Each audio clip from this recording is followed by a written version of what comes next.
Well, we're here inside the giant Shell Point chiller plant, and I'm with the manager here, Paul Bertonis.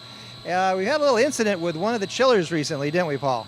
Oh, yes, we did. It was quite a lengthy tear down and rebuild for a part that's probably cost about $1,000. Wow, and the actual company that built the machine, they had to come out, send some of their techs out to do this work, didn't they? Yes, train service did the work on it. We had to do a complete tear down. It behooved us at that time to tear it down rather than just replace the one part, because to get to the part, the machine had to be totally evacuated of the refrigerant, all the components up to that second stage.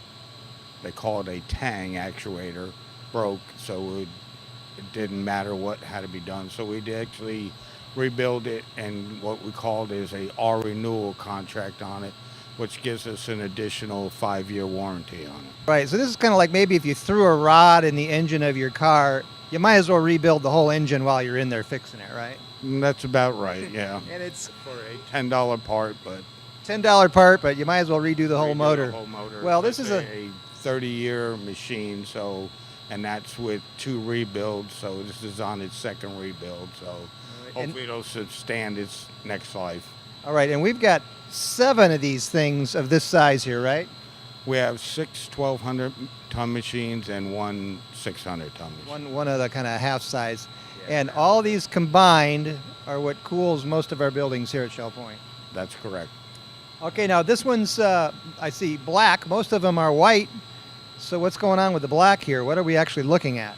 We're looking at the insulation, because the chiller gets cold, and without it insulating, it would sweat, start rusting out parts of that nature. So we have to re-insulate it, and we choose to paint it white for aesthetics. All right, just to keep it really nice and clean.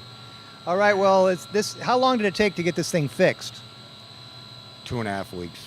2.5 weeks, but we had enough backup cooling potential to cover the load. Yes, we did. Some days it was a little shaky, but nobody knew, so that was the whole point of it. We always have one chiller in redundancy, except for our ice chillers. At this time of year, all 3 have to run, or we lose the chance of blowing our savings in electric a month. All right, so you need to keep making all the ice within the window of when the rate's lower at night. That's correct. That's kind of the whole point. That's why this whole plant exists, is to get those lower rates at night and then make the ice and melt the ice in the daytime. Ice, as we're doing right now. As we're doing right now, we're all staying cool by melting ice. Melting ice. But while most of the air conditioners in town are running like crazy in the middle of the daytime in the heat, we're not running ours at all. No, we're not. We're just going through a sequence of heat exchangers, what takes 32-degree water from the ice tanks and heats it back up to 43, which is our optimum cooling temp. But by keeping all that load going at night instead of in the heat of the day, FP&L gives us a big break on the fees and on the price of electricity. And this plant actually makes a lot of savings for Shell Point, doesn't it?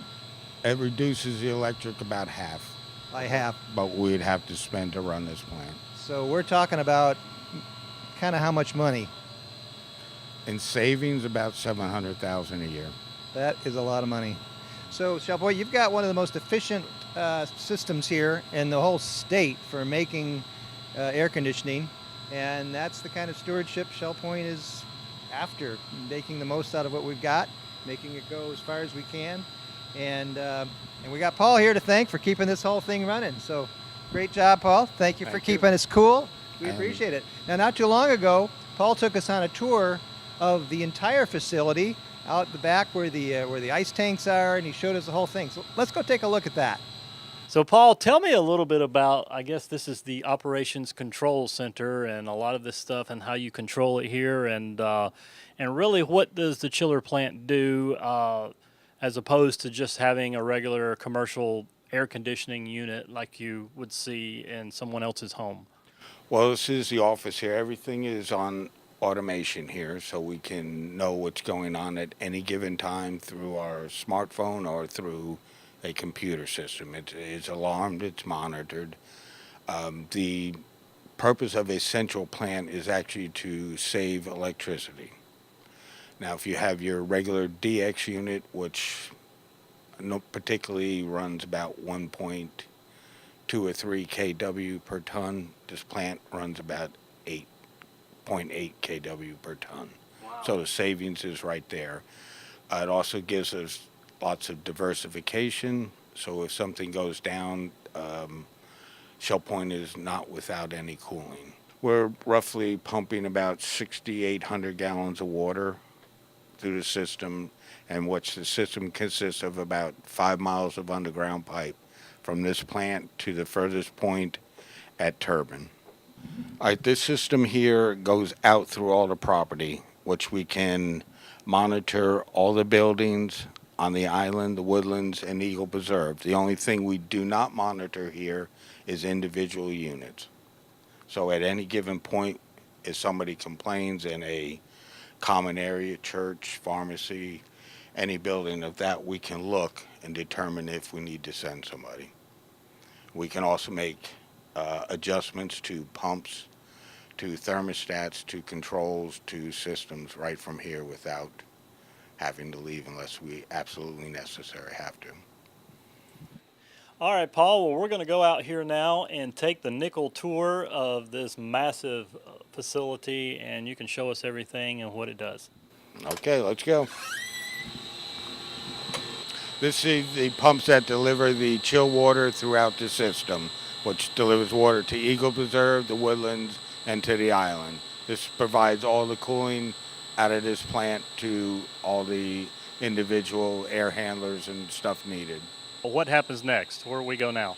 Okay, the first chiller we're going to come to now is what we call one of our dedicated ice chillers, and the next two following it are also, their sole purpose is to make ice. They are each 1,200 tons, which they will take all three of them running from 9:30 this evening when we shift our load to approximately 8 a.m. in the morning to freeze all 240 ice tanks out back. Okay, so all the pipes that have the yellow banding are on the glycol system. There's about 50,000 gallons worth of glycol, 50,000 gallons of glycol in this system. And that's the identification, so we know that has glycol. The green banded pipes are just regular chill water. Total in the system between the plant and the underground is about 500,000 gallons of water in the system. This pump we're facing right now is a glycol pump. It circulates the glycol through one of the ice tanks, which we'll go out and see shortly. Okay, now we're coming up on our ice tanks, which we call it our ice farm, which there is 240 of these tanks. There are 120 upstairs and there are 120 downstairs. Yeah, it's just a solid chunk of ice in there with a coil that runs down with the glycol, runs through that, and just through thermo expansion, I'm going to say, is the easiest term, that it will melt the ice. So, Paul, what are we looking at here? Actually, we're looking at one of the cooling towers. Each set of these goes to a chiller inside, which actually cools the machine down and cools the refrigerant. We use water for cooling instead of air. So how many of these are here? Okay, this, I'm going to call it a cell. This first cell is 600 tons. There are 2 of them per chiller in there because the chiller is 1,200 tons, so we did it on 2 cell purpose because during the winter you may not have to run both towers to cool this machine. But in the summer it takes 2 of them to cool one machine. Oh yeah, it does. I would call this the hot side of the plant.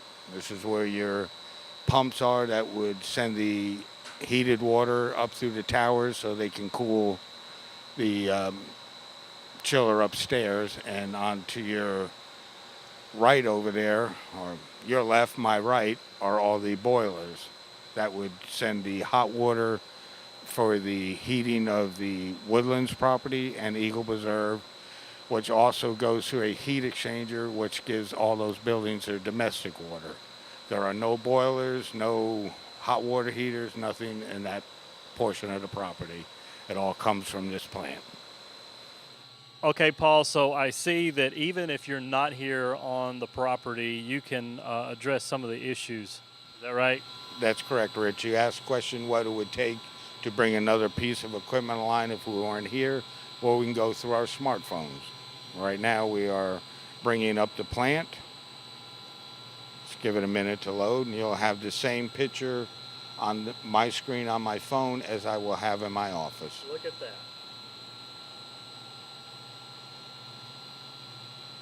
So we are actually looking at the plant. It could be anywhere you have a Wi-Fi connection or 4G or whatever, and you can bring it up, make all your changes, and there's no interruption. It also gives me time, if I change something around, to get here and assess why it went down and make repairs, so we always have that unit on standby. So if you want to thank someone for keeping you cool in these hot summer months, this is the man right here. Mr. Paul Batonis is on the job day or night. Basically, yeah. Pretty much like the mail. 24 hours a day, 7 days a week.